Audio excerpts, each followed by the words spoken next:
আসসালামু আলাইকুম। আশা করি সবাই ভালো আছেন। যে যেখান থেকে আমার ভিডিওটা প্লে করছেন সবাইকে অসংখ্য ধন্যবাদ আমার ভিডিওটা প্লে করার জন্য। যারা আমার চ্যানেলটা সাবস্ক্রাইব করছেন তারাকে অসংখ্য ধন্যবাদ সাবস্ক্রাইব করার জন্য। আর যারা আমার চ্যানেলটা এখনও সাবস্ক্রাইব করেন নাই তারা অবশ্যই ভিডিওটা ভালো লাগলে লাইক, কমেন্ট, শেয়ার এবং চ্যানেলটা সাবস্ক্রাইব করে দিবেন। সেই ভিডিওতে কথা বলবো আপনি কতটুকু জায়গা হলে 1000 কোয়েল পাখি পালন করতে পারবেন আপনার খামারে, সেই বিষয়টি নিয়ে গুরুত্বপূর্ণ একটা বিষয়। তো ভিডিওটা না টেনে সম্পূর্ণ দেখার অনুরোধ রইল। তো প্রথমে আমি যদি আমার খামারটা ঘুরাই দেখাই আপনারা, আমার এই খামারটা হচ্ছে এইভাবে আছে হচ্ছে আপনার 36 এবং লম্বাটা হচ্ছে 48, প্রায় 50ই ধরেন। তারপরে এখানে যেহেতু আমি কিছু স্পেস বাদ দিছি খাবার এবং পানির জন্য, তো আমি 48 ধরলাম। তো এই হিসাব যদি করি আমার এইখানে স্পেসটা আছে প্রায় 1700 স্কোয়ার ফিটের উপরে। 1700 স্কোয়ার ফিট হলে আপনারা যারা ডিমের জন্য পাখি পালন করেন, মূলত ডিম করেন বা ডিম করার ইচ্ছা, তো তারা কতগুলো পাখি পালন করতে পারবেন 1 স্কোয়ার ফিটে, সেটা হচ্ছে মূল কথা। আপনারা যদি প্রথমত দেখেন আমার এখানে পাখির স্পেসটা অনেক খোলামেলা একটা স্পেস, এই পাশে যদি দেখেন খোলামেলা অবস্থায় আছে। আপনি যদি পাখিটা খোলামেলা অবস্থায় রাখেন সেই ক্ষেত্রে পাখির গ্রোথ হবে বেশি এবং পাখি দেখতে সুন্দর দেখা যাবে, চকচক করবে। পাখির এই যে পশম যেই পরার ঝরে যাওয়ার সমস্যাটা আছে পিঠে থেকে, এই সমস্যাটা কম হবে।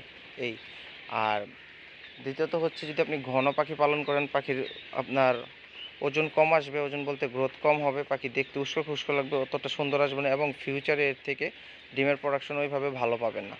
তো যারা ডিমের জন্য করবেন একটু হালকাভাবে করার চেষ্টা করবেন। আমরা প্রথমত আমি যে হিসাবটা করি আপনার, আমি যখন মাংসের জন্য হিসাব করি আমি 1 স্কোয়ার ফিটে 8 থেকে 9টা হিসাব করি। হ্যাঁ, 8 থেকে 9টা হিসাব করবেন 1 স্কোয়ার ফিটে, তাহলে আমার 1700 স্কোয়ার ফিটে প্রায় 12-13 হাজারের মতো পালা যায়। তো আমি এখানে কিন্তু 10,000 কম দিছি, 10,000 নিয়েছিলাম, কিছু মারা গেছে, এখানে কম আছে 10,000 থেকে।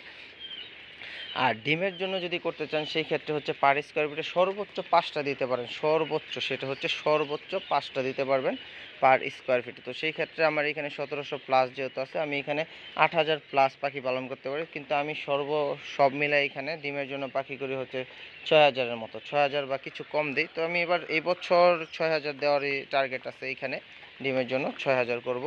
তো এই তার মানে হচ্ছে হিসাব যদি করেন আপনি 1,000 পাখি পালন করার জন্য আপনাকে মোটামুটি যদি আপনার 5টা করে হয় তাহলে 200 স্কোয়ার ফিট জায়গার দরকার। 200 স্কোয়ার ফিট জায়গা হলে আপনি 1,000 পাখি পালন করতে পারবেন। তো চেষ্টা করবেন 200 থেকে একটু বেশি নেওয়া, 250 বা 300 যদি হয় সেই ক্ষেত্রে ভালো হয় আর কি।